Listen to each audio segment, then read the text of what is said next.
Breaking news. President Trump's administration and Department of War has officially captured President Maduro of Venezuela and his wife. The next 72 hours are going to be critical for the world stage.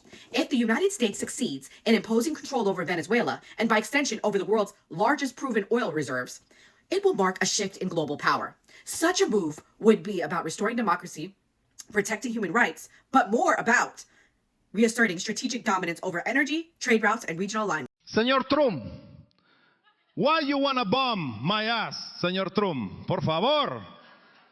Vamos a hablar, hombre. I give you all the oil, amigo. You can drill, baby, drill all you want, amigo. What should we do in order to stop that? He has offered everything. He's offered everything. You're right. You know why?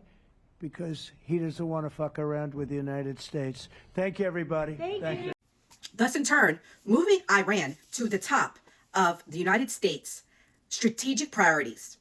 Securing control over Venezuela's oil would reduce U.S. vulnerability to energy disruptions in the Gulf and provide a better buffer against supply shocks in the event of a confrontation with Iran, which we all know in 2026, unfortunately, is coming. With a reliable alternative source of heavy crude under its influence, Washington would be better positioned to absorb or offset the destruction or shutdown of energy infrastructure in the Persian Gulf during an incursion.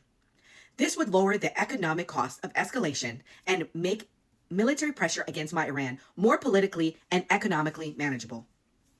At the same time, such control would strengthen the United States' ability to shape global oil flows and pricing, reinforcing the central role of the dollar in energy markets and helping preserve the petrodollar system that underpins U.S. financial power, aka China. Venezuela would thus become more than a regional issue. It would become a strategic precedent, a demonstration that economic pressure, political engineering, and if necessary force can be used to restructure sovereign states and realign the global balance of power.